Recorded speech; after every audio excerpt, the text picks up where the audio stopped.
Okay, so welcome Elaine back to the Zoom room for another live session in the Art of Letting Go program.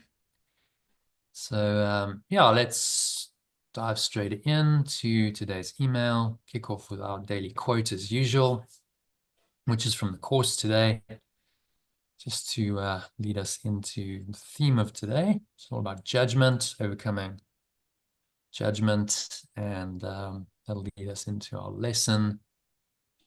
So yeah, we'll do a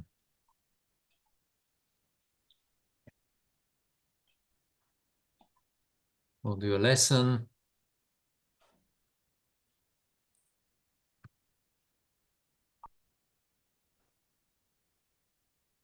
So you can read the quote. Oh, it's actually not from the course. Sorry, it's from the Gospel of Luke Bible quote today. Direct quote from Yeshua.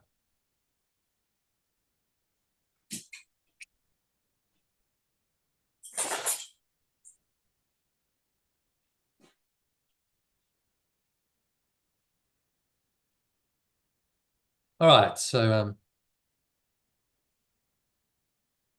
if you can read that kindly. Can you see it okay? Yeah. Kick it off. Or how can you say to your brother, "Brother, let me remove the speck that is in your eye," when you yourself do not see the plank that is in your own eye?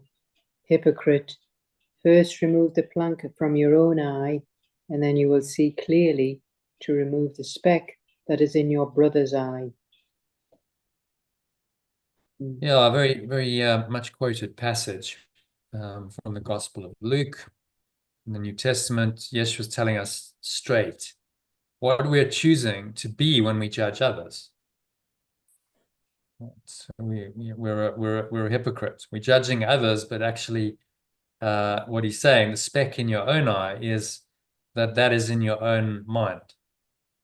It's in you that actually the problem is. So you see a log in your brother's eye, but actually remove you see a speck in your brother's eye, but remove the cause in your own mind. So he's talking about projection, isn't he? Remove the plank from your own eye, i.e., remove the block to the awareness of love's presence. And he's talking about not just the physical eye, but he's talking about the spiritual eye. Remove that block to the awareness of love's presence, and then you will see clearly to remove the speck that is in your brother's eye.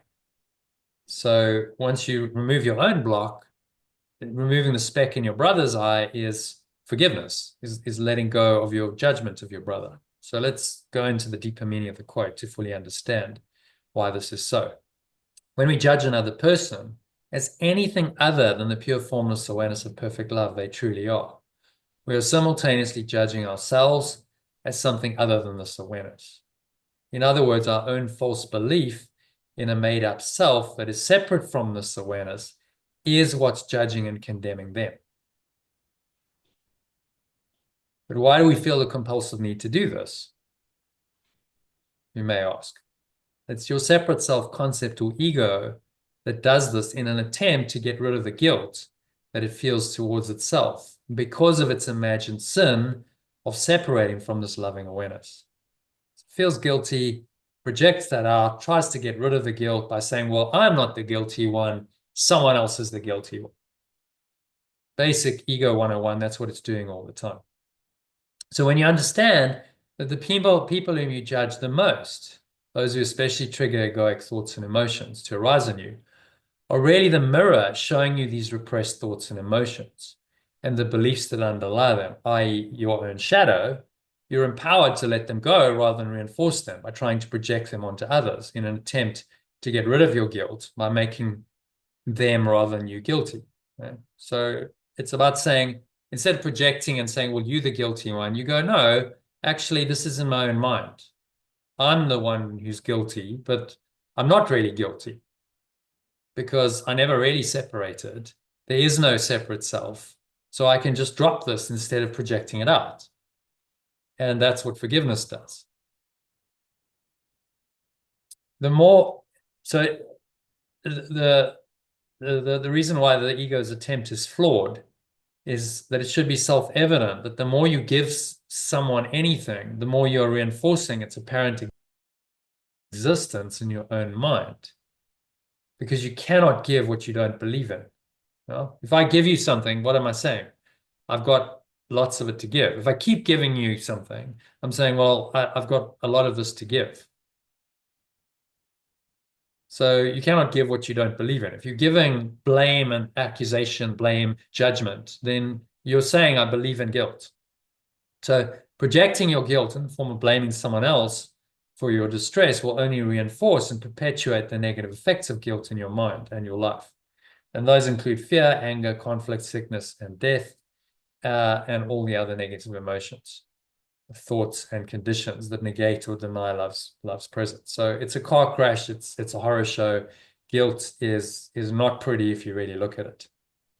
Fortunately, this projection mechanism of the ego, that is its primary defense, can be reinterpreted by the Holy Spirit or the remembrance of perfect love to help you recognize the ego's false beliefs in yourself and free yourself from them by letting go of all their effects. And I list, all the emojis: death, sickness, anger, fear, hatred, and so on. Whenever you experience them. So the projection comes along, instead of going, oh, I'm not the guilty one, someone else is guilty for this, you go, no, this is just showing me what's in me that needs to be let go of. And so you reinterpret the projection mechanism, which is the primary defense of the ego, and you use it instead to undo the ego. And that's genius. That's brilliant. The Holy Spirit just turned the tables on the ego by taking its biggest weapon, projection, and turning it in its favor and saying, okay, I'm actually going to turn that against you and use that to undo you.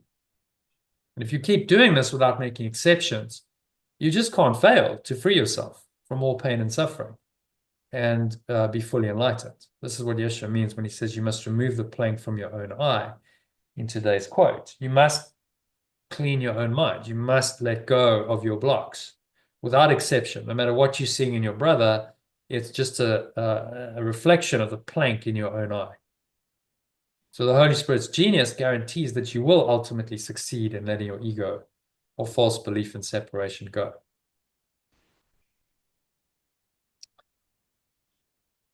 So there's a great video there about projection, a 14-minute TED Talk.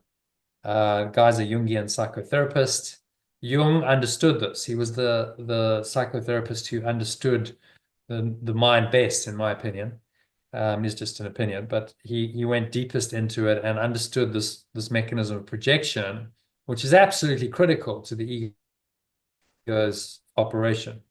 So he started to kind of unravel what this ego mechanism is, how we project our shadows onto others and what we can do about it. So if you haven't watched that, even if you have a year ago, it's definitely worth watching again because it's just I'll watch it a reminder again.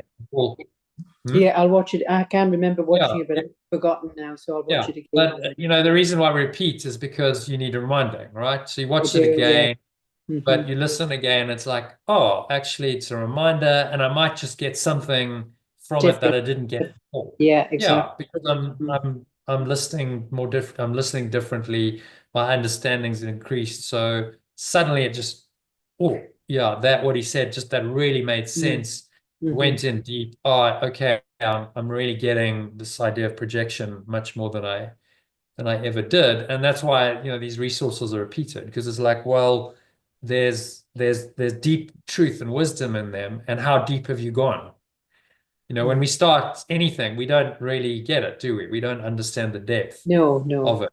And it's about penetrating deeper. It's okay, we'll do it again and go deeper. And even if you understood it a year ago, the point is, if you listen to it again, you remind yourself. It's a practice of reminding yourself of, okay, this is how projection works. This is another take on it, right? This guy's in a Course in Miracles student. As far as I know, he's just a Jungian psychotherapist, but it's coming from that domain, modality, if you like, but it's saying really what the course is saying, nothing different. So you start to see that all these different things that I give you that are not strictly course related, they all fit in, they tie in, don't they? It all stacks up and you go, yeah, that actually aligns with what the course is saying. It's coming from another path, another modality, another teaching. In this case, Jungian psychotherapy, but it reinforces what the course is saying. And then you start to say, well, the course makes sense, right? Because everything then feeds in back into it, and you go, yeah. And when you reference this to the course, yeah, the course is in agreement. And if it's not in agreement with the course, then it's wrong. That's what you start to figure out. You go, okay, well, if there's a direct contradiction between A Course in Miracles and something else, then I take Course in Miracles as my authority. Yeshua as my authority, because he's my teacher, and I'm willing to let go of that, because then that's not valid. And then you have a simple decision rule for deciding on whether something is true or not. The course gives you that foundation and that what would you call it, yardstick by which to measure everything. Say, yeah, okay, we'll take it to the course. Does it agree? Yes, then it's true. Does it not agree? No, then it can't be true. It must be false. And that's what it means, really, to follow a spiritual path. It doesn't mean you can't ever look at other things. It just means that you are committed to that philosophy, to that teaching, and to staying true to that. And if it's a genuine spiritual path, then other true teachings will resonate with that, because the truth is true and it's universal. Okay, so yeah, any thoughts, comments, or questions on that? This is quite deep. This projection stuff.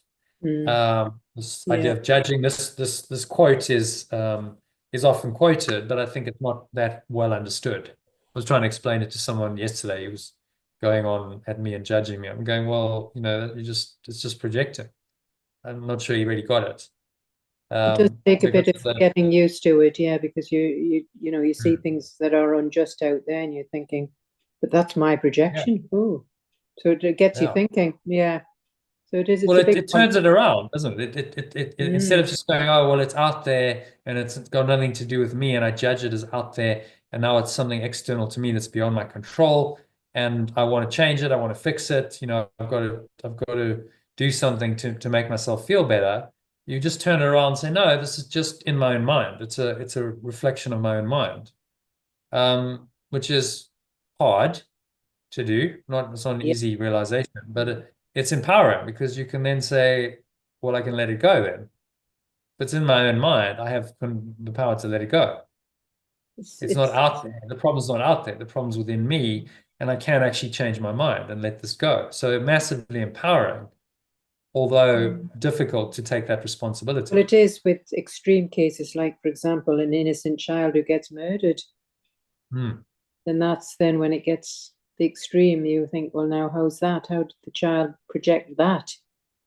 That's then when you... Yeah, well, this is karma. It's happening on a deeper level, and that's their karma, and it plays out, and that was obviously what they signed up for. That was what was meant to happen in their life, as an expression of karma, and then that's their forgiveness opportunity, and it's everyone else's.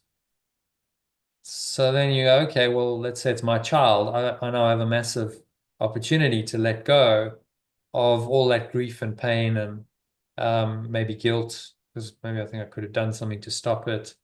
I have the opportunity to free myself of all of that and let it go and undo my ego. So, that my child's death has given me the chance to awaken. That's the way we got to view it. The ego is going to say, oh, that's terrible. That's terrible. You can't do that. You need to be in mourning.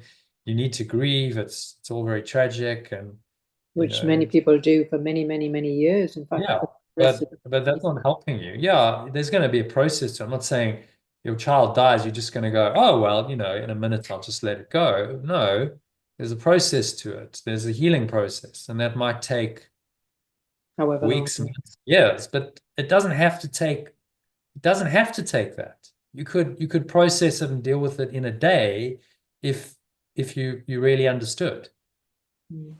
you don't have to suffer unnecessarily. It's not, oh, well, you have to mourn for 3 months at least. It's like, who makes these rules? And once, in the Serbian tradition, they have this tradition that every year they meet on this girl's birthday. She was 18 or 19, and she died of a brain tumor. So every year the family meets, and they kind of have a little memorial. But I'm going, that's not really letting it go, is it? It's not helping you to move on. You just bring up all the grief and the pain again of this person's life, and you're going to keep doing that instead of just moving on and going, okay, well, she's gone. That was her time, and we move on. And there's no point in lamenting it and being sad, and because that's getting stuck in the past. Again, the ego is going to have issues with that and say, oh, you're being callous and uncaring, and but it just perpetuates the delusions of the ego. So the projection thing is probably the hardest thing to learn for most students, I would say. For me as well, yeah. That's been the hardest one to get my head around it. So you have to get out of the head, really, haven't you? Into the heart space. There has to be some understanding, but then it's an application of that understanding. The application comes in, okay, this is a difficult situation. Someone's behaving badly, not doing what I want them to do, whatever it is, but it's my projection. I get it. This is just a mirror showing me what's still in there that needs to be let go of. And I've got to do that. We'll take this opportunity to let it go. As gruesome and then as you face the discomfort. If it triggers you, then you're going to have discomfort. You're going to have uncomfortable thoughts and feelings, and then you face those and you say, okay, but this is exactly what I need to let go of. These thoughts and feelings aren't real.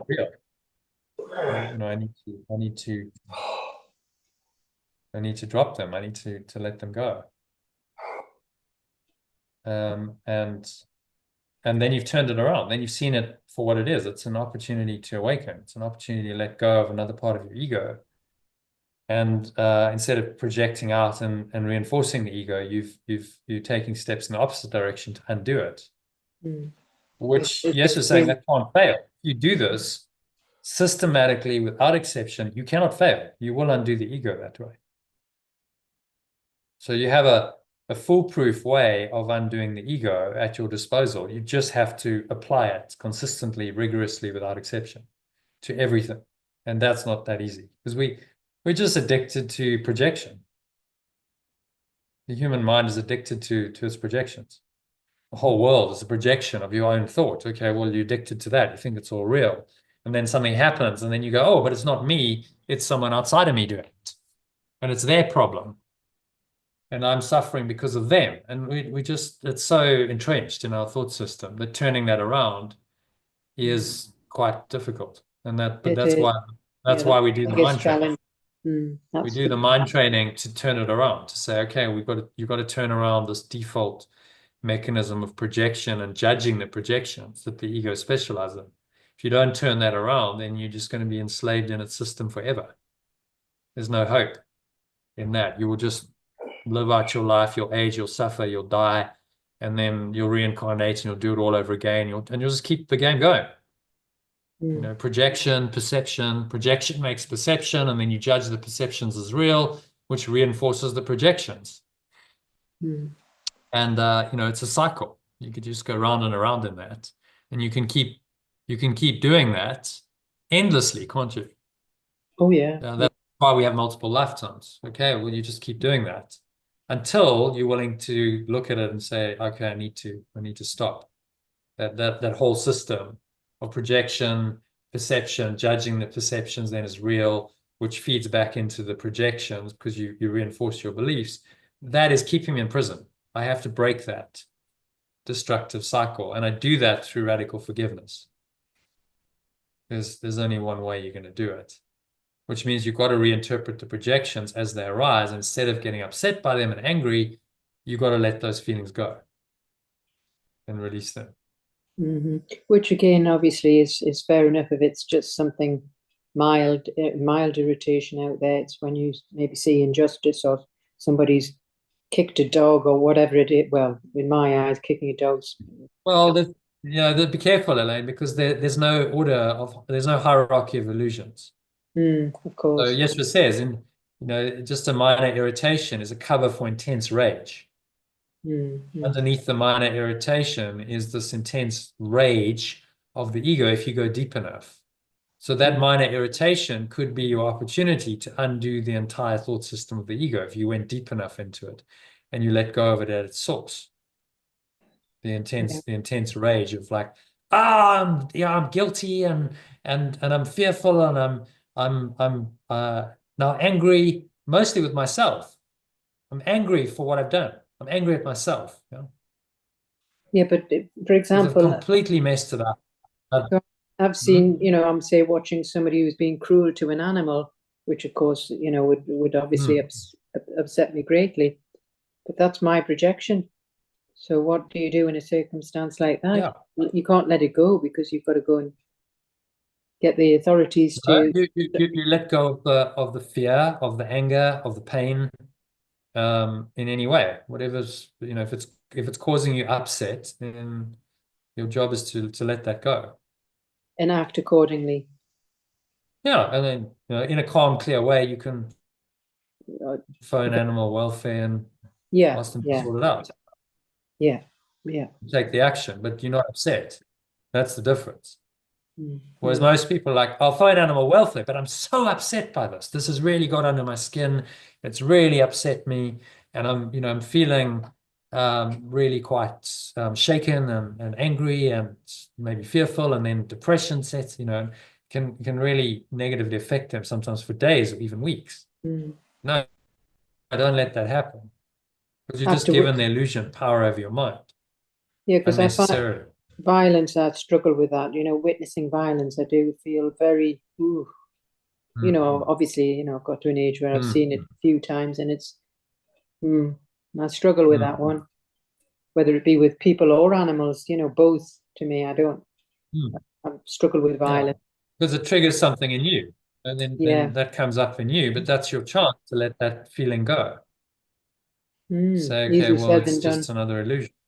of course, but Yeah, it yeah, is. it's Sure. not easy. That one's that's the real But challenge. those feelings, if you can face them and say, okay, I'm feeling really upset now, and I acknowledge it, but I remind myself it's just a projection. I remind myself that actually these are just images on a screen, and the screen is unaffected, and I am the screen, and actually I'm okay. The peace of God is still there, and none of this really matters. And I remind myself of that, and I restore my mind to peace in that situation. Then I've done what I need to do. That's what Oh forgiveness yeah, but of does. course, but do your heartfelt thing to do would be to help where you can, obviously, Yeah. Well, then you help as well. This isn't saying sit and twiddle your thumbs, saying just let it go, be and then calm, be do the present, and then necessary you help. actually be more helpful. If you're really upset, how helpful can you be if you're really upset? Not that helpful No, to no. anyone. I mean, you would probably be quite you'd maybe want to bop the person who's doing it, but that's that's doing the same. Yeah, I know what you're Oh, saying. well, that's not That's that's a not bit silly. helpful. That's just going to inflame the No, it situation. might feel Then they're like going to bopping. knock you back, and they might Yeah, sue you, and it's just like no, just get let on it with go helping the animal and or the do person. what you can do. It's an illusion. So you feel the injustice. Remember, it's unfair treatment. So with you, maybe particularly, you go, well, it's unfair treatment of animals. These Yeah, are yeah, innocent seems to be my victims. thought. They're being unfairly treated, and I feel like some kind of righteous indignation, and I feel like I should do something, and I feel like I should bop that person and teach them a lesson. But you see what you're doing. All of it makes the situation real in your mind, Yeah, of and it course. gives the ego as a separate self-concept power in your mind, because who is the person who's getting angry? Who wants to now take revenge? Who's feeling all these negative emotions? Elaine, the separate self, Yeah. Well, I wouldn't. towards another separate self.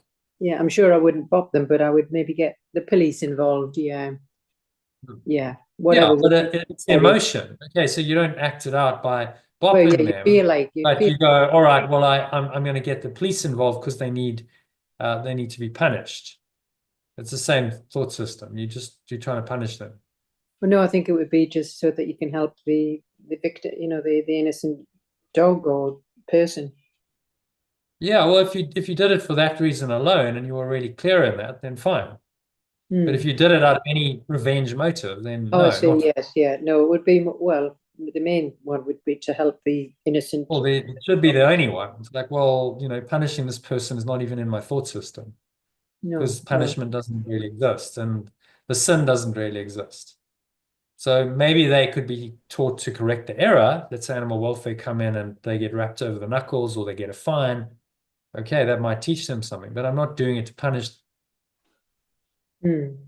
And that's kind of subtle. That's internal. You'll know if you're feeling angry and resentful towards someone, then there's punishment in your thought system. And on the Yeah. level you go, right, I'll just show them and that'll teach them. Hmm. I'll phone animal welfare and then they're going to be punished. Well, that's making the error real. It's making the sin real, isn't it? Yeah, yeah. Well, I think the main reason is to make sure that the animal or the person is in, getting the care they need, the safety, Yeah. take them away from Yeah. any That's abuse. the only reason. How can I be truly helpful in situations? The prayer of the miracle worker. Hmm. Okay, well, I can be truly helpful by keeping my cool, not getting upset, and then acting in a kind, loving, helpful way. Hmm. That's going to help this animal. Okay, so what does that look like? And then usually the answer is obvious. You get the guidance straight away. Okay, so really deep quote this. I'm glad we spent some time on it.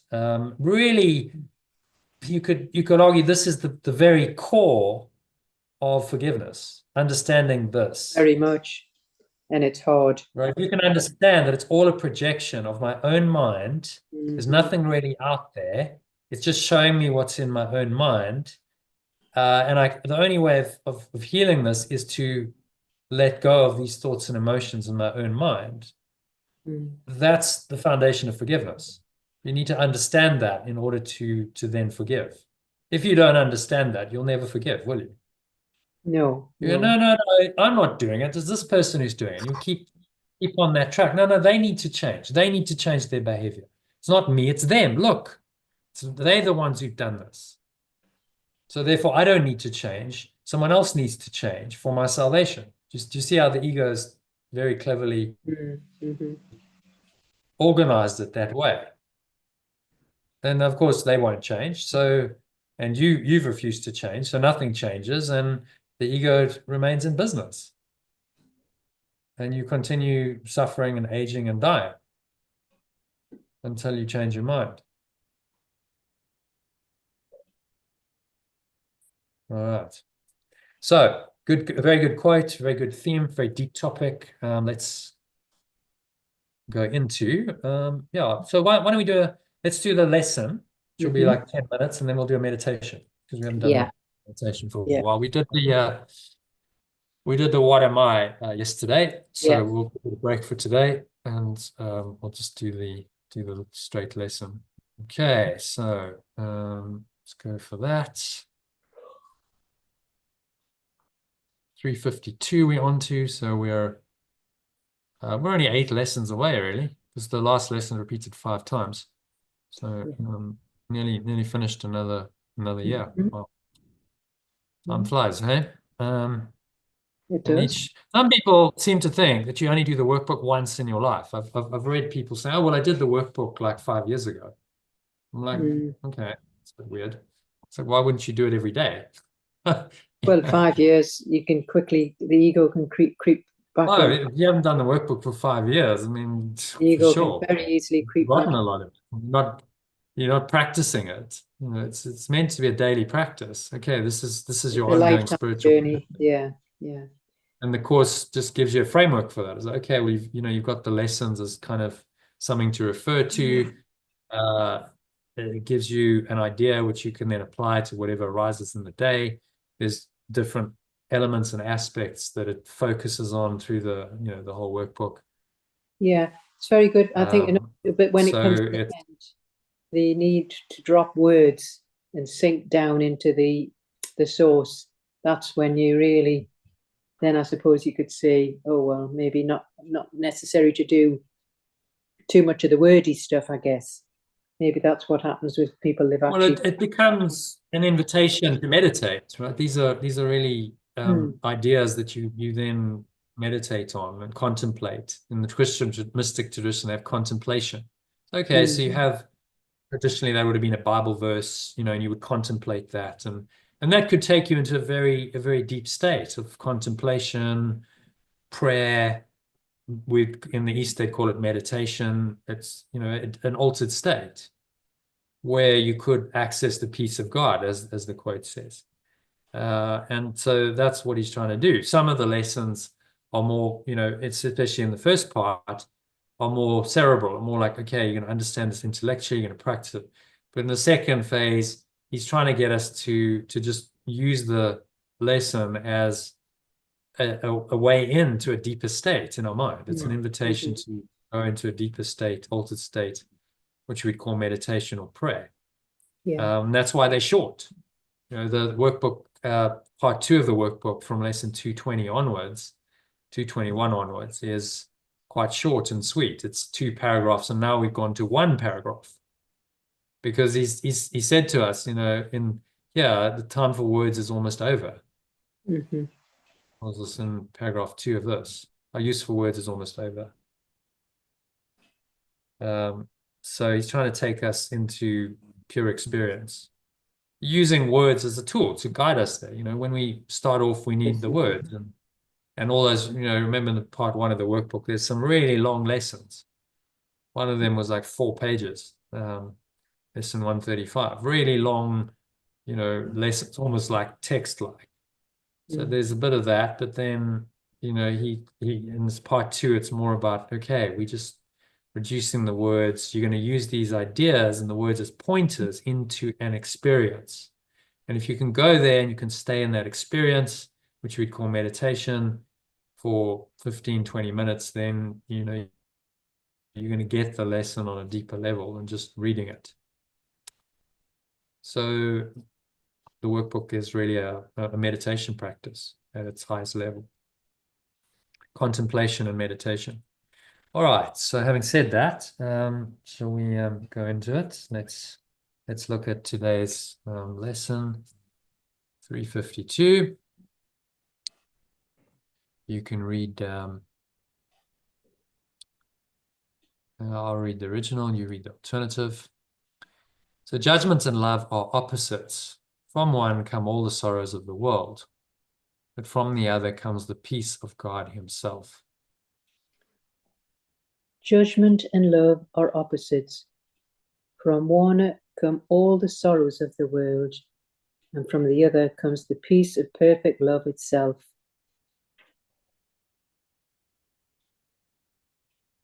Yeah, so he's telling us again very clearly, there's this duality in your mind. Judgment, again, need to be just careful. In some cases in the course, he talks about right-minded judgment, the Holy Spirit's judgment. In this instance, judgment is used in the ego sense, right? Very clearly, because he's saying judgment and love are opposites. So this is righteous judgment. This is condemning someone. This is making it real in your mind. And it's really attacking love. Judgment is an attack on yourself and on love. So from one come all the sorrows of the world.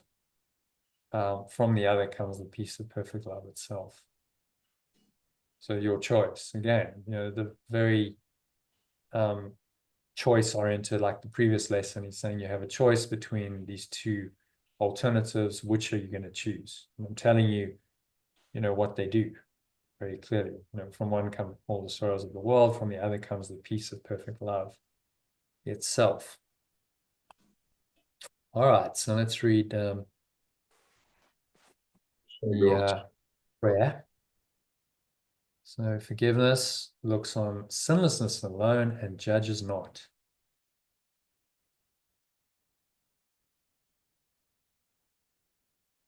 Elaine, are you going to read? Yeah, letting go perceives innocence alone and does not judge. Through this, I come to you. I come to you through this. Judgment will bind my eyes and make me blind. Judgment will limit my perception and make me spiritually blind. Yet love, reflected in forgiveness here, reminds me, you have given me a way to find your peace again. Yet love, reflected in letting go here, reminds me that you have given me a way to find your peace again. I am redeemed when I elect to follow in this way. I am freed when I choose to follow in this way.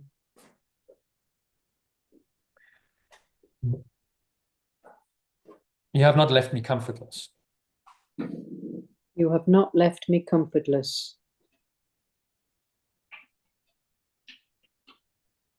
I have within me both the memory of you and one who leads me to it. I have within me both the memory of you and one who leads me to it. Father, I would hear your voice and find your peace.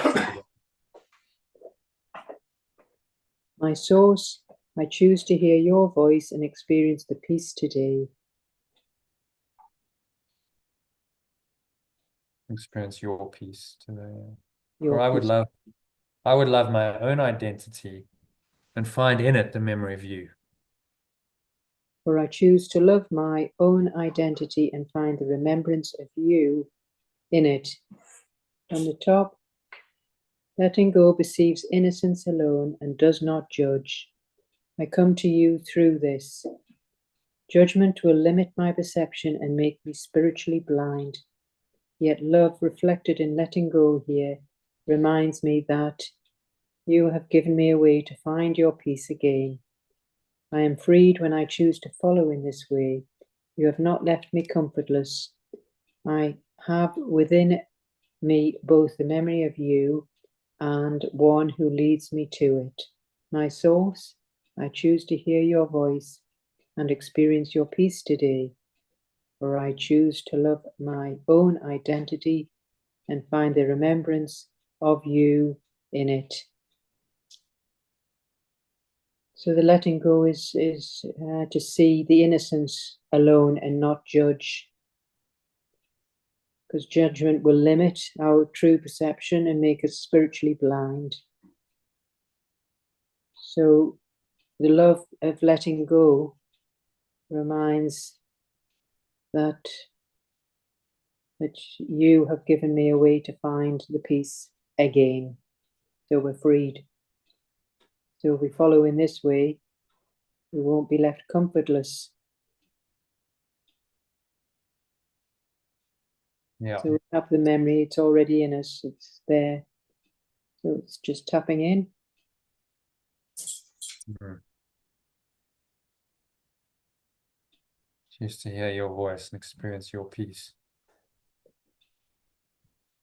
I choose to love my own identity. Find the remembrance of you in it.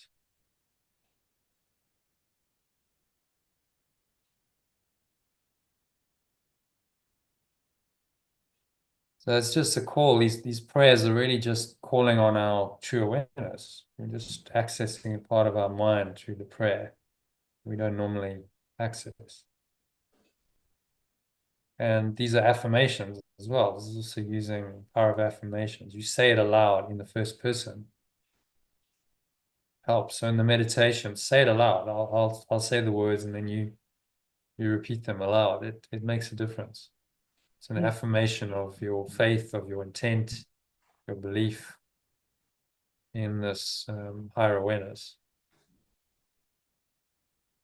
So you're then inviting through the prayer. You see the modality is prayer is saying, okay, I'm inviting this in. I'm opening myself up to this awareness, which is not outside of me. You're not praying to anything outside of you. Oh, please, God, do this for me.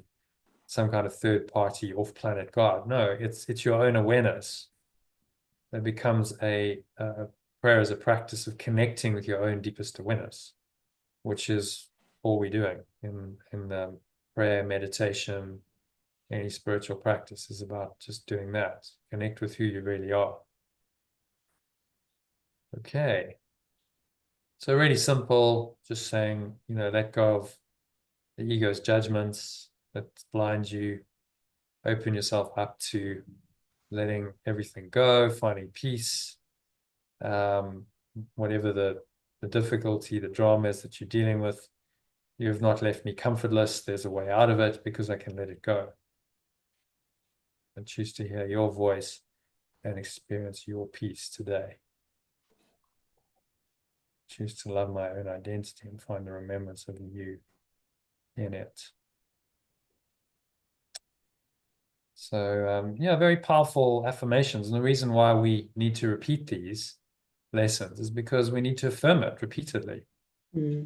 Remind ourselves, okay, and not 5 years ago, right now, today, I need this faith, I need this intention to go with me wherever I go.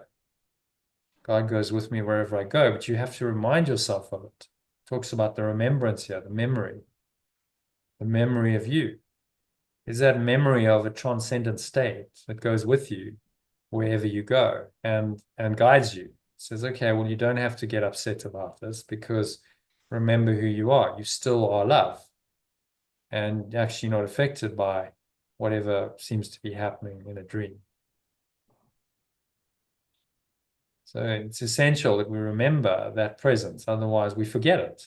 And if we forget it, then we lose ourselves in the world. Because then all we remember is the ego's thought system, which has denied this. As he says, judgment and love are opposites. So you're either in the thought system of judgment, being of the ego, or love, which is of the Holy Spirit, but you can't be in both because they contradict each other. All right. So any other thoughts or comments or questions on that? Yeah, no, good lesson because, projection's my biggest obstacle, I suppose. Well, you and everyone else. That's the ego's stock in trade. It's its primary defense mechanism. Oh, I'll just project my guilt out onto someone else and I'll blame them. I'll judge them. And then I feel better about myself because psychologically the ego is saying, well, I'm not the guilty one. You're the guilty one instead. So we look at it in the descent into hell diagram. It's saying,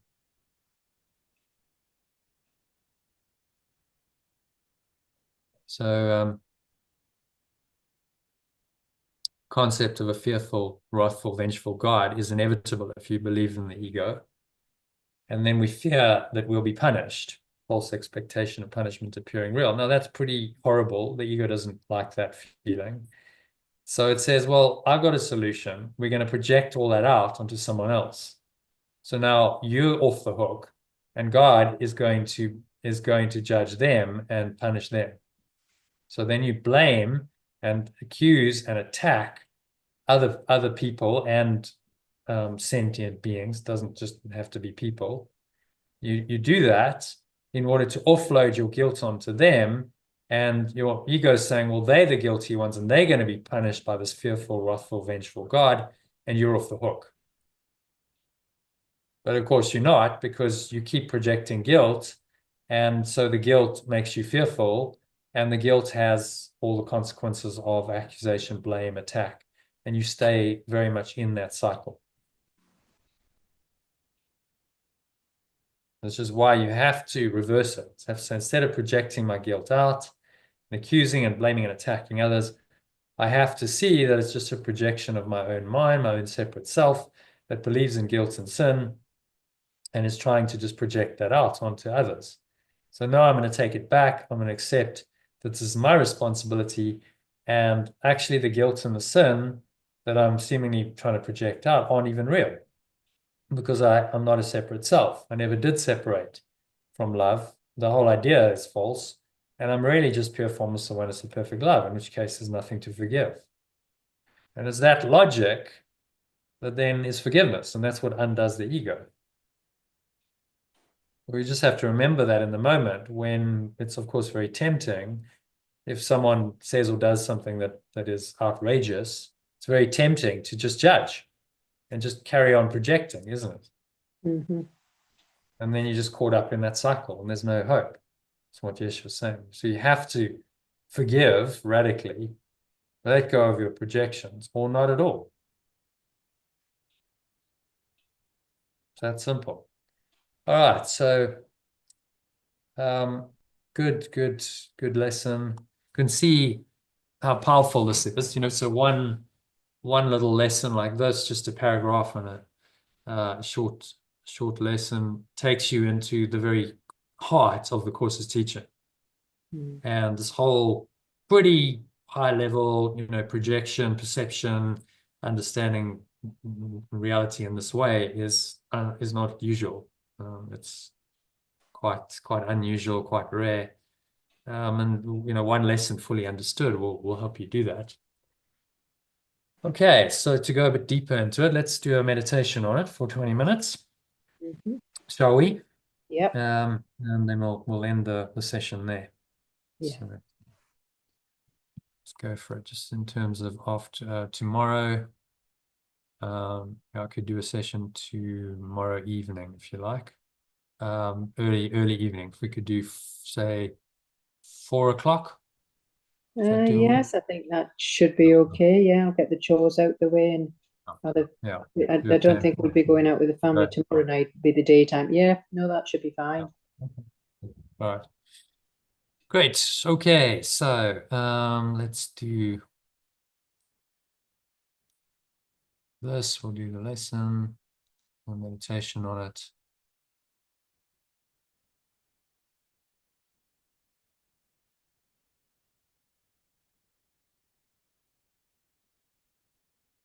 Okay, so this is lesson 352.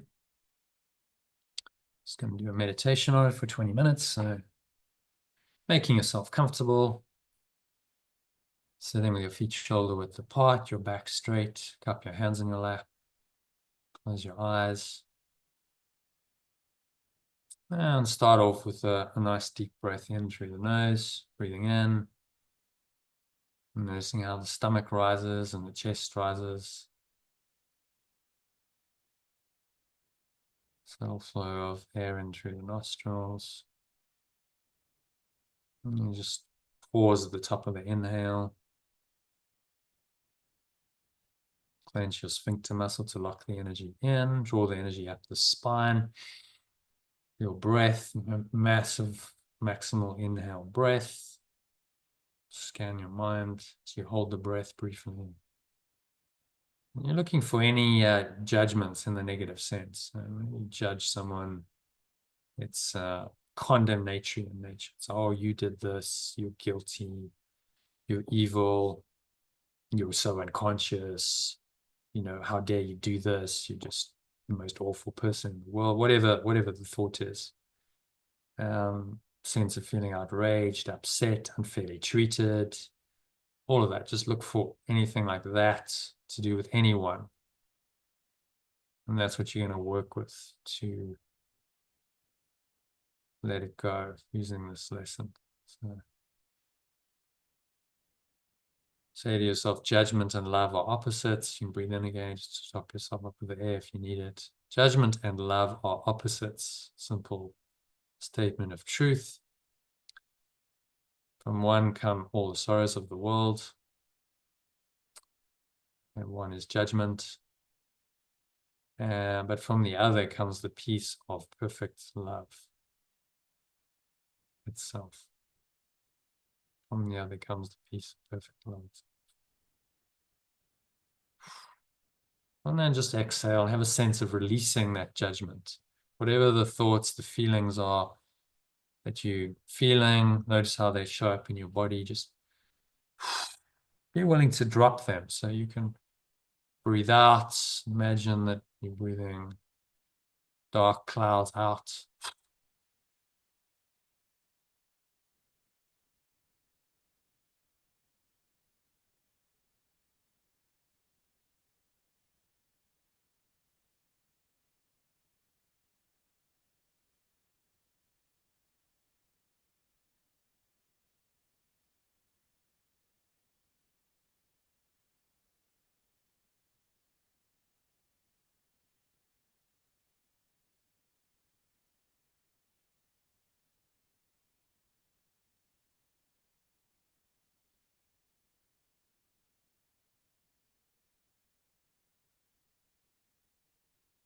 Just let them go.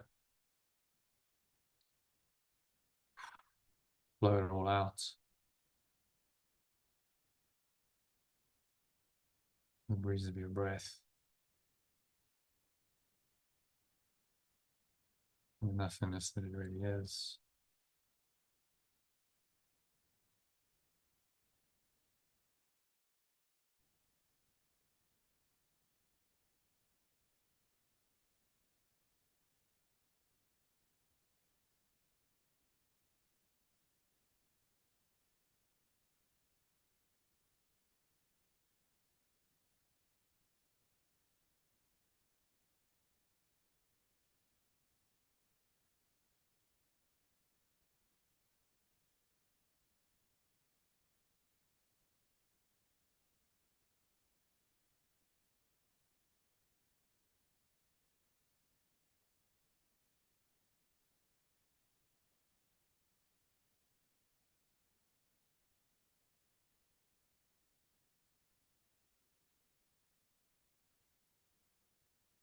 Blow it out and find sense of peace, the peace of perfect love itself. It's an invitation to go into that peace, experience it deeply, fully. Use this prayer to help you go a bit deeper into this peace. Peace of God surpasses all understandings. It's called by the Apostle Paul in the Bible. It's not rational, it's not logical, just an experience. So open yourself to that experience. So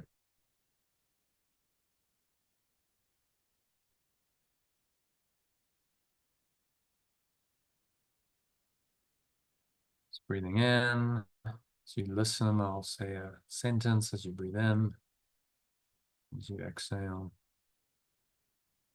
repeat the words that I've said. So you say these words as affirmations in the first person. So breathing in, letting go, perceives innocence alone and does not judge.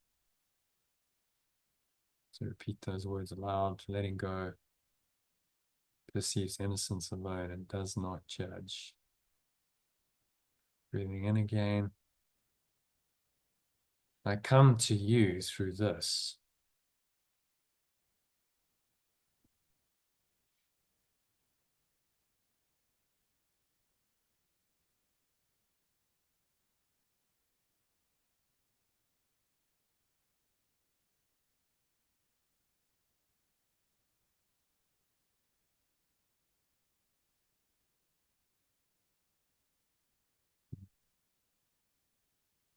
Judgment will limit my perception and make me spiritually blind.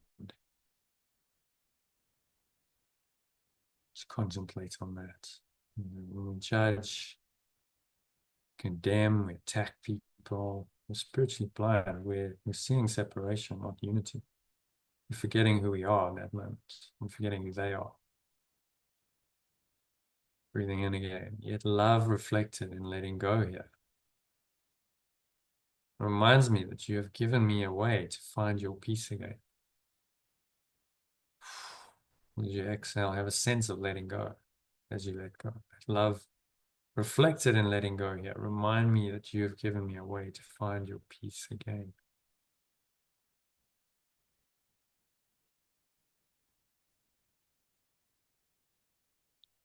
Breathing in. So I'm freed when I choose to follow in this way.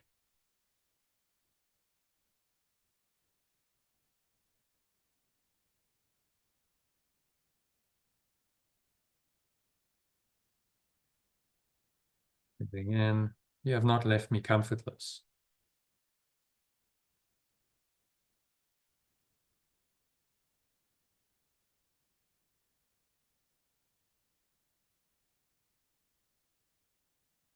I have within me both the memory of you and one who leads me to it.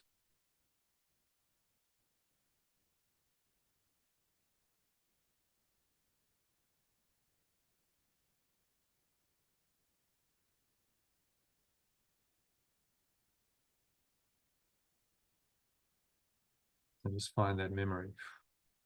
Exhale, blow it out.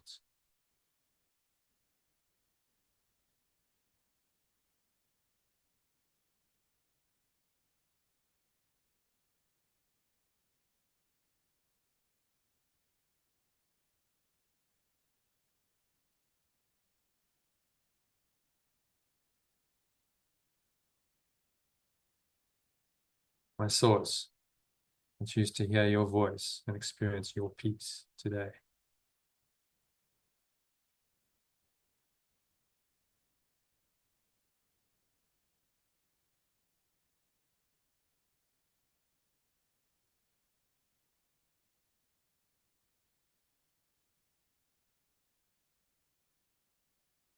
Choose to hear your voice and experience your peace today.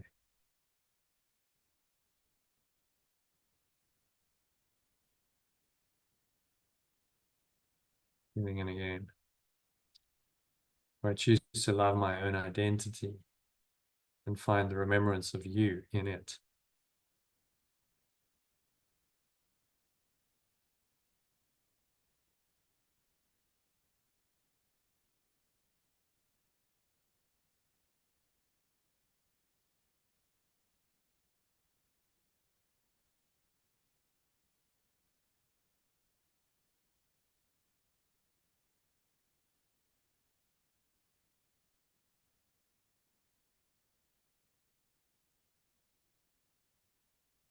Choose to love my own identity, find the remembrance of you in it.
And just sink inwards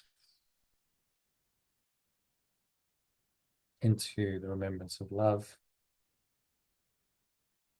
into the peace that talks about. Choose to hear your voice and experience your peace.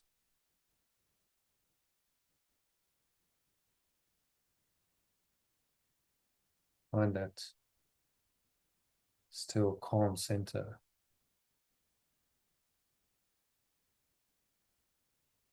The peace that surpasses all understanding.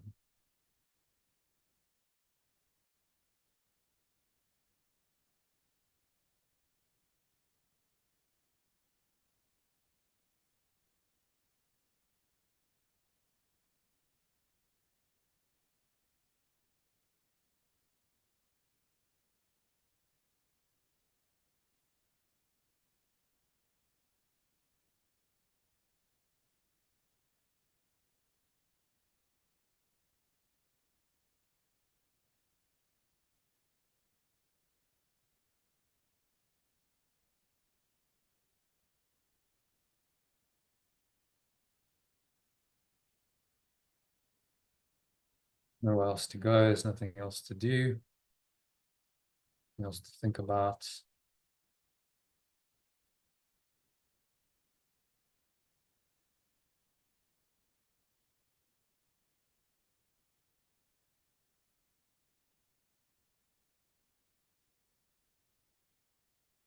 Just breathe, relax.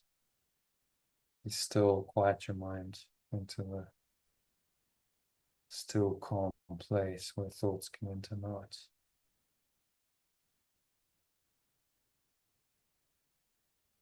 Stay in this holy state, pure awareness, pure formless awareness. A couple of minutes of deep silence.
When thoughts come up that disturb your peace, just observe those. Breathing in, remind yourself that judgment and love are opposites. So I don't want the judgmental thoughts. From one come all the sorrows of the world. From love comes the peace.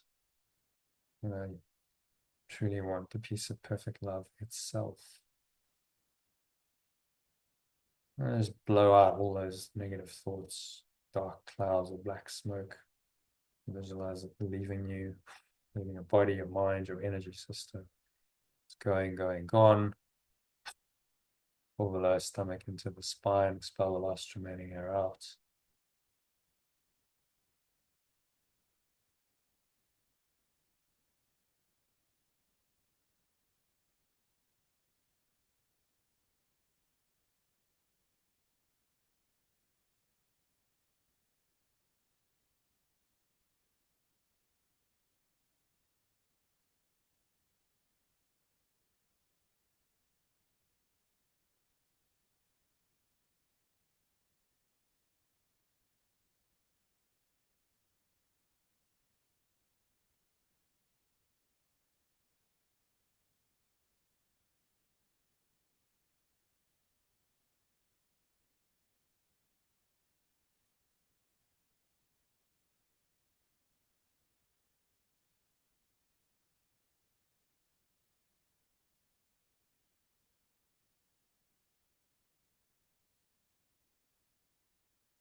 And just rest in this deep peace. Rest in God. Nothing else to do, nowhere else to go, nothing else to think about. Or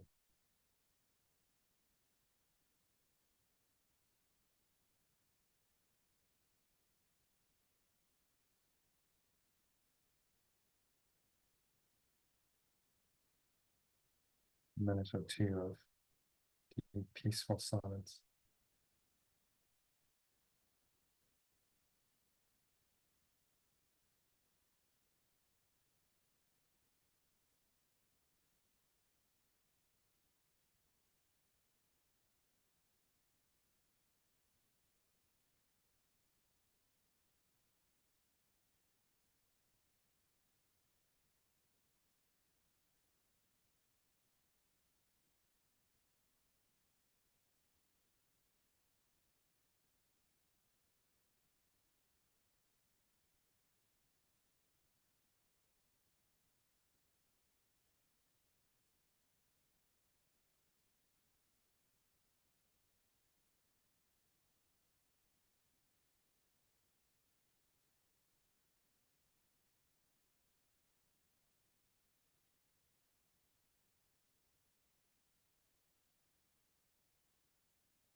Just gently coming back.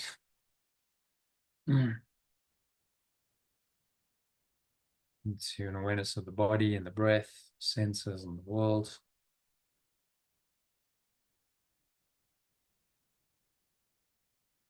And on the count of 3, you're going to open your eyes.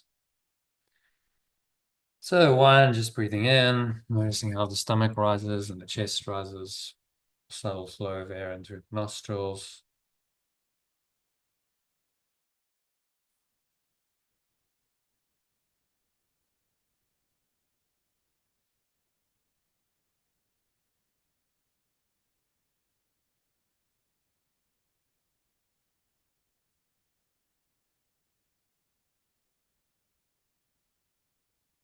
Up with the inhale.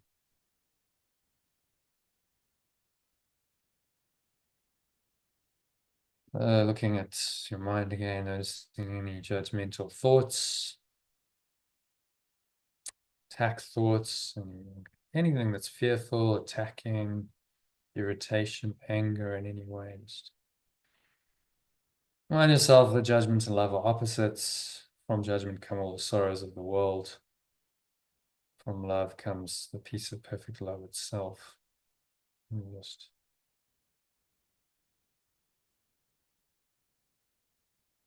drop it, let it go, blow it away. The breeze of your breath, going, gone. The nothingness that it really is. And the stomach into the spine, expel the last remaining air out.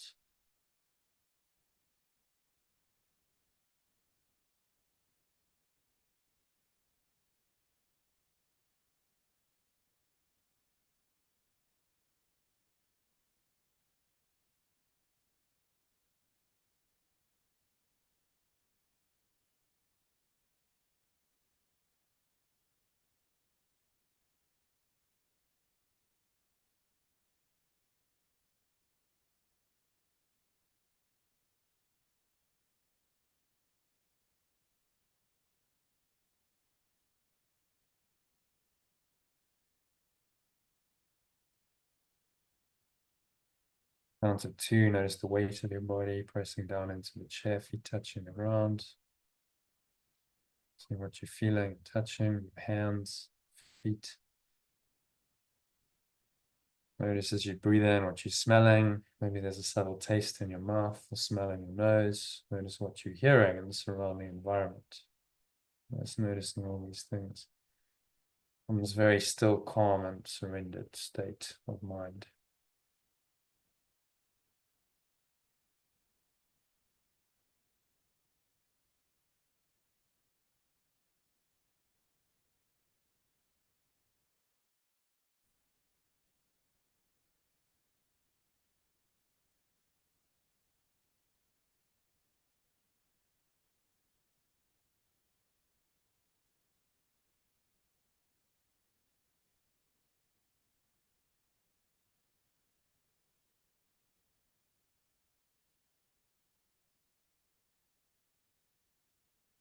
On count of 3, open your eyes.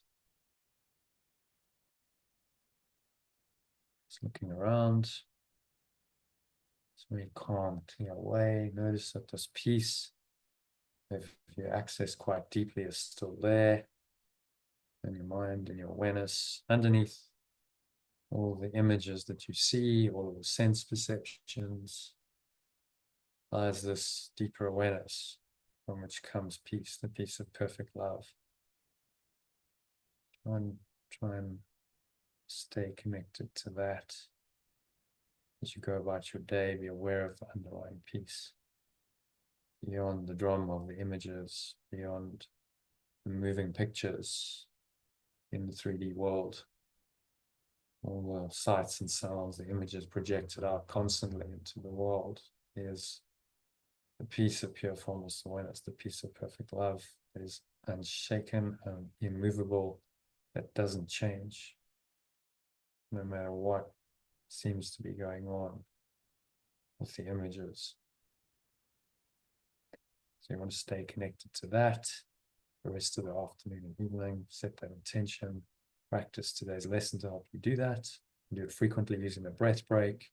There's a longer half-an-hour meditation you could do this evening just to reconnect you and top you up with a piece of perfect love, which is what I wish for you. So thanks, Elaine, for joining session. That brings an end to the meditation and today's session.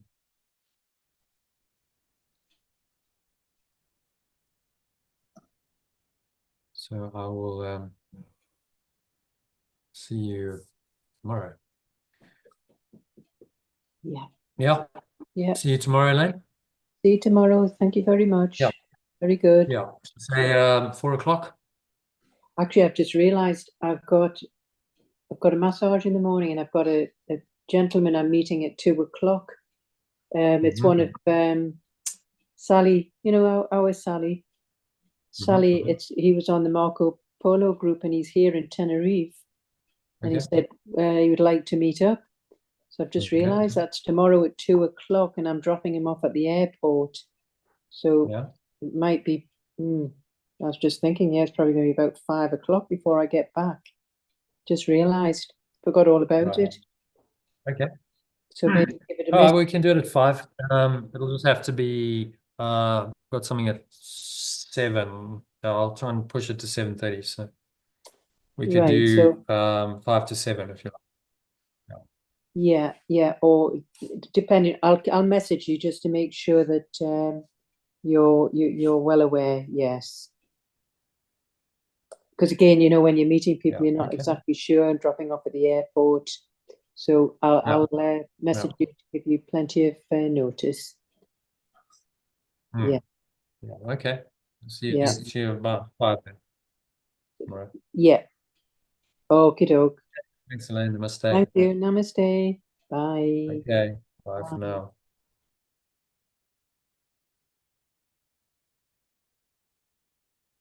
All right. So that is a wrap for today.